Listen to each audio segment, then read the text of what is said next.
Welcome back to another episode. ഈ വീക്കിലെ La Liga മത്സരങ്ങളെക്കുറിച്ചിട്ടൊക്കെയാണ് നമ്മൾ സംസാരിക്കാൻ പോകുന്നത്. നമുക്കറിയാവുന്നതുപോലെ ഈ വീക്കിലെ ഏറ്റവും ഹൈലൈറ്റ് ആയിട്ടുള്ള മത്സരം Real Madrid Atletico Madrid derby തന്നെ ആയിരുന്നു. പിന്നെ അതുപോലെ മറ്റൊരു കാര്യം, ഈ വീക്കിലകത്ത് ടോപ്പ് ഫോറിലുള്ള എല്ലാ ടീമുകളും പോയിന്റ് ഡ്രോപ്പ് ചെയ്തു എന്നുള്ളതാണ്. നമുക്ക് ആദ്യം റയൽ മാഡ്രിഡ് അത്ലറ്റിക്കോ മാഡ്രിഡിനെ കുറിച്ച് നോക്കാം. ഇന്നലെ രാത്രി നടന്നത് മത്സരത്തിൽ 1-1 സമനിലയാണ് ഉണ്ടായിട്ടുള്ളത്. മത്സരത്തിൽ ലൂറിൻ്റെ അവസാനം റെഡ് കാർഡ് കിട്ടിപ്പോയി. ആദ്യം യെല്ലോ കാർഡ് കൊടുത്തു, പിന്നെ അത് റെഫറി തിരിച്ച് റെഡ് കാർഡാക്കി മാറ്റി.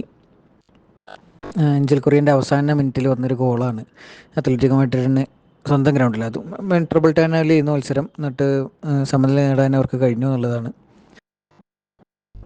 അവസാനം ഒരു 90 മിനിറ്റ് കഴിഞ്ഞിട്ട് ഒരു 5 മിനിറ്റ് ഒക്കെ എക്സ്ട്രാ ടൈമിൻ്റെ ഒക്കെ 5-ാം മിനിറ്റിലൊക്കെയാണ് കൊറിയ ഗോൾ അടിച്ചത്. അത്യാവശ്യം നല്ലൊരു ഫിനിഷിങ് തന്നെയായിരുന്നു. ആ റുഡിഗർ ഒന്ന് കട്ട് ചെയ്ത് പിന്നെ കീപ്പറും കടന്നൊരു ഗോൾ അടിച്ചത്. പിന്നെ ആദ്യം ഫസ്റ്റ് ഹാഫിൽ ഗോളൊന്നും വന്നിട്ടില്ല. സെക്കൻഡ് ഹാഫിലാണെങ്കിൽ മിലിറ്റാവോൻ്റെ ഒരു ഷോട്ട്, സെറ്റ് പീസ് എന്ന് വന്നതിൽ മിലിറ്റാവോ ഒരു ഷോട്ട് എടുത്തത് അത് ഗോളായതാണ് മാഡ്രിഡിന് അത് ലീഡ് കൊടുത്തത്. പക്ഷേ അതിലോട്ട് കാര്യമായിട്ട് നോക്കാനാണെങ്കിൽ നമ്മൾ എടുത്തു പറഞ്ഞ രണ്ട് കീപ്പർമാരുടെ പെർഫോമൻസ് ആയിരുന്നു. കുറേ സേവുകളൊന്നും നടത്തിയിട്ടില്ല, പക്ഷേ അത്യാവശ്യം നല്ല രണ്ട് ഭാഗത്തുനിന്ന് വന്ന ഷോട്ടുകളൊക്കെ, പെർഫെക്റ്റ് ഷോട്ടുകളൊക്കെ രണ്ടുപേരും സേവ് ചെയ്തിട്ടെന്നുള്ളതാണ്. ഒരു വേൾഡ് ക്ലാസ് ഗോൾ കീപ്പർ എന്തുകൊണ്ടും പോസ്റ്റിൻ്റെ താഴെ ഉണ്ടാവേണ്ടതിൻ്റെ ഒരു ആവശ്യകതയാണ് നമ്മൾ ഇങ്ങനെ നോക്കിയാൽ ഇത് കാണുന്നത്. പ്രത്യേകിച്ച് ബാഴ്സലോണേൻ്റെയൊക്കെ ഒരു സിറ്റുവേഷൻ വെച്ച് നോക്കുമ്പോൾ അത്യാവശ്യം നല്ല ഷോട്ടുകൾ ഒക്കെ രണ്ട് ഭാഗത്തുനിന്നും ഉണ്ടായിരുന്നു. രണ്ടുപേരും ബ്ലാക്കും ആണെങ്കിലും കുർട്ടു ആണെങ്കിലും നല്ല ഫോമിൽ തന്നെ ആയിരുന്നു. അത്യാവശ്യം നല്ല സേവുകളൊക്കെ രണ്ടുപേരും നടത്തി. അതുകൊണ്ട് അധികം ഗോളുകളും പിറന്നിട്ടില്ല എന്നുള്ളതാണ്. മത്സരത്തിൽ അവസാനം റയൽ മാഡ്രിഡിന് ഒരു ഗോൾ അടിക്കാനുള്ള ചാൻസ് ഉണ്ടായിരുന്നു. എൻട്രിക്ക് ഒറ്റയ്ക്ക് റൺ ചെയ്ത് പോയത്, കൗണ്ടറിൽ ഒറ്റയ്ക്ക് റൺ ചെയ്ത് പോയത്.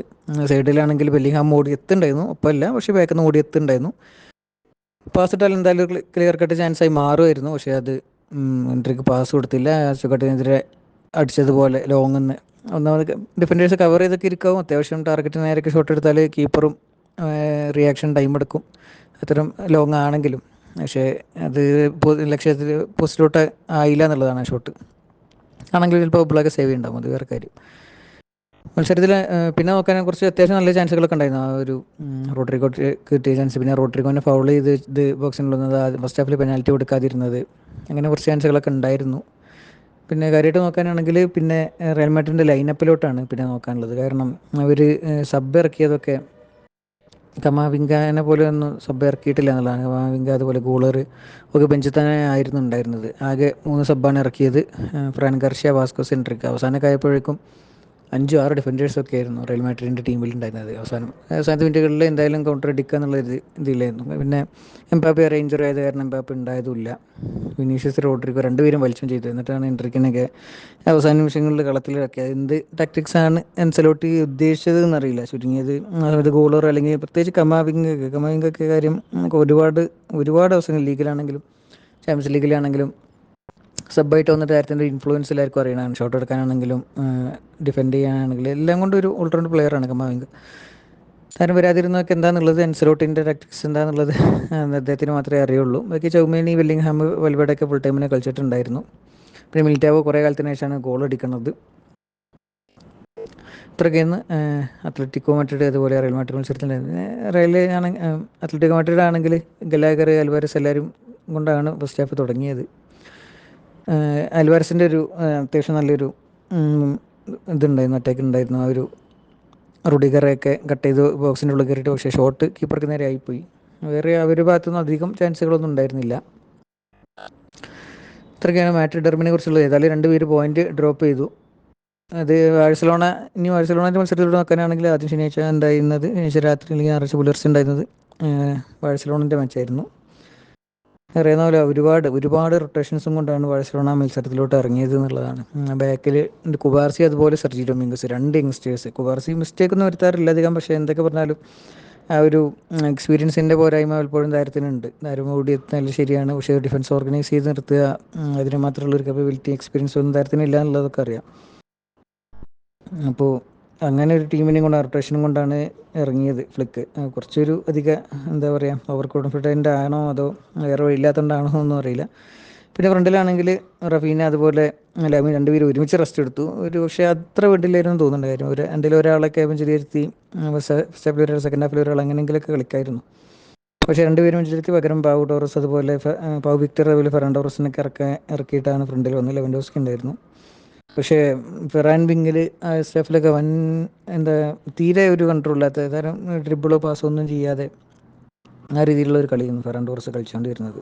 ഇപ്പോൾ സ്ഥിരമായിട്ട് ബെഞ്ചിലിരിക്കുന്നതുകൊണ്ട് താരത്തിൻ്റെ ഒരു മെൻ്റൽ സ്റ്റേറ്റ് എന്താണെന്നുള്ളതും അറിയില്ല. സ്ഥിരമായിട്ട് ബെഞ്ചിലാണല്ലോ. അപ്പോൾ അങ്ങനെ സബ്സ്റ്റിറ്റ്യൂട്ട് അല്ല, ഇങ്ങനെ റൊട്ടേഷൻ റൂളിൽ മാത്രമാണ് താരം അതിനെ പറ്റി പലപ്പോഴും കുറ്റം പറയാറൊന്നുമില്ല എന്നുള്ളതാണ്.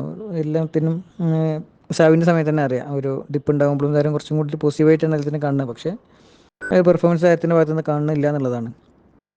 പിന്നെ ജെറാഡ് മാർട്ടിനും ഡൊമിംഗസും ആണെങ്കിൽ അത്ര നല്ല പ്രകടനമൊന്നും ആയിരുന്നില്ല. ഇത്ര ബിഗ് മാച്ചാണ്, എത്ര യങ്സ്റ്റേഴ്സ് ഒരുമിച്ച് കളിക്കുകയാണ്. അപ്പോൾ അവരുടെ ഭാഗത്തും കുറ്റം പറയാൻ പറ്റില്ല. പക്ഷേ അത്യാവശ്യം നന്നായി കളിച്ചു. സെക്കൻഡ് ഹാഫ് ഫസ്റ്റ് ഹാഫിൽ പിന്നെ അവരുടെ ഗോളൊക്കെ വന്ന ശേഷം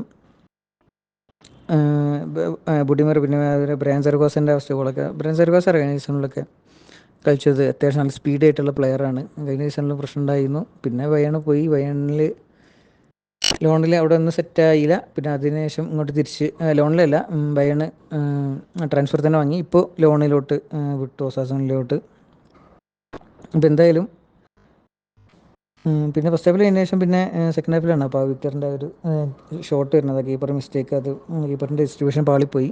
വിക്ടർ ആ ലോങ് എന്നാണെങ്കിലും ബോക്സിന് പുറത്തുനിന്നാണെങ്കിലും ഒട്ടും ലേറ്റ് ആവാതെ ഷോട്ട് എടുത്തുകൊണ്ട് മാത്രമേ ഗോളായി എന്നുള്ളതാണ്. പിന്നെ ഒരു റെനോൾഡ്സിൻ്റെ ഗോളിൽ അവസാനം വന്നപ്പോഴേക്കും പിന്നെ ബാഴ്സലോണൻ്റെ ആ ഒരു എന്താണ് ഇപ്പോൾ എന്തെങ്കിലും ഫ്ലോ തന്നെ വരുന്നു. പിന്നെ പെനാൽറ്റി ഇൻസിഡൻറ്റ് വന്നതോടുകൂടി ഏകദേശം ഉറപ്പായിരുന്നു. പിന്നെ അതിന് മഞ്ഞക്കാർഡ് കൊടുത്തിട്ടുള്ളൂ റെഫറി എന്നുള്ളതാണ്.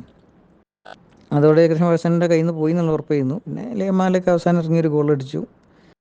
ഏതായാലും പോയിന്റ് ഡ്രോപ്പ് ചെയ്ത ശേഷം ബാഴ്സലോണക്കുള്ള ഒരേ ഒരു ആശ്വാസം റയലും 2 പോയിന്റ് ഡ്രോപ്പ് ചെയ്തു എന്നുള്ളതാണ്. അതുകൊണ്ട് ആദ്യ സ്ഥാനങ്ങളിൽ തന്നെ തുടരാനും കഴിയുന്നുണ്ട് ബാഴ്സലോണക്ക്. പിന്നെ ഉള്ളത് അത്ലറ്റിക് ബിൽബാവും 1-1 സമനിലയായി പോയിട്ടുണ്ട് ഇന്നലെ സെവിയ്യനായിട്ട്. സെവിയ്യനെ സംബന്ധിച്ചിടത്തോളം അത്യാവശ്യം നല്ല റിസൾട്ട് തന്നെ എന്ന് പറയാം. കാരണം അത് അത്ലറ്റിക് ബിൽബാവിൻ്റെ ഗ്രൗണ്ടിൽ വെച്ചിട്ടായിരുന്നു. പിന്നെ അവർക്ക് സെവിയ്യ ആണെങ്കിൽ അത്ര നല്ല ഫോമിലൊന്നും അല്ല അവർ. അപ്പോൾ അവരുടെ ഗ്രൗണ്ടിൽ പോയിട്ടൊക്കെ ടോപ്പിൽ ടീമിൻ്റെ ഗ്രൗണ്ടിൽ പോയിട്ടൊക്കെ സമനില എടുക്കുക അറിയണത് അത്യാവശ്യം നല്ല റിസൾട്ട് തന്നെയാണ്. പിന്നെ ജിറോണ ഇതുപോലെ അത്ര ഒരു ഫോമിലല്ല, സെൽറ്റ വിഗോനായിട്ട് സമനിലയിൽ പോയിട്ടുണ്ട്. ഇത്രയൊക്കെയാണ് കാര്യമായിട്ടുള്ളത്. പിന്നെ വലൻസിയ സ്ഥിരം മോശം ഫോം തന്നെയാണ്. സ്വീഡായിട്ട് 3 ഗോളിന് തോറ്റു. ഇത്രയൊക്കെയാണ് ഈ വീക്കിലുണ്ടായിരുന്ന കാര്യമായിട്ടുള്ള മത്സരങ്ങൾ. എല്ലാവരും പോയിന്റ് ഡ്രോപ്പ് ചെയ്തു എന്നുള്ളതാണ് ഏറ്റവും ഹൈലൈറ്റ് ആയിട്ടുള്ള കാര്യം. പിന്നെ ഒരു ടോപ്പ് പ്ലേയേഴ്സിൻ്റെ ഭാഗത്തു നിന്നാണെങ്കിൽ അത്ര നല്ലൊരു പ്രകടനം ഒരു ടീമിലും ഉണ്ടായിട്ടില്ല എന്നുള്ളതാണ്.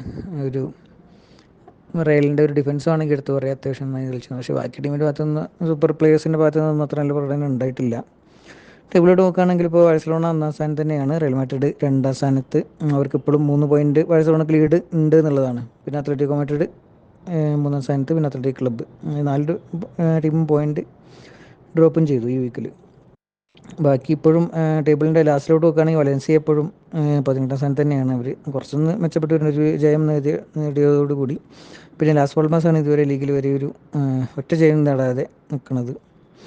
ബാക്കി ജിറോണൊക്കെ 12-ാം സ്ഥാനത്താണ്. കഴിഞ്ഞ സീസണിലെ ഒരു ഫോമൊന്നും ഇപ്രാവശ്യം കാണുന്നില്ല. കുറേ പ്ലേയേഴ്സ് പോയതാണ്. പ്രത്യേകിച്ച് ഏറ്റവും ഇമ്പോർട്ടൻ്റ് ആയിട്ടുണ്ടായിരുന്ന പ്ലേയേഴ്സൊക്കെ ഡിഫൻസിൽ റിഗാർഷ്യ, അതുപോലെ അറ്റാക്കിൽ സബീനോ അവരൊക്കെ പോയതാണ്. അതുകൊണ്ട് അത്ര നല്ല പ്രകടനം ഇപ്രാവശ്യം പ്രതീക്ഷിക്കുന്നില്ല. അവർ ഒരു യൂറോ കപ്പ് അല്ലെങ്കിൽ യൂറോപ്പ ലീഗ് അല്ലെങ്കിൽ ഒരു കോൺഫറൻസ് ലീഗ് ആ ഒരു ലക്ഷ്യത്തിലാവും ചിലപ്പോൾ ഇപ്രാവശ്യം കളിക്കുന്നത്. പിന്നെ ഇപ്രാവശ്യം അവർക്ക് ചാമ്പ്യൻസ് ലീഗും കളിക്കണമെന്നുണ്ടല്ലോ, അതുകൊണ്ട്.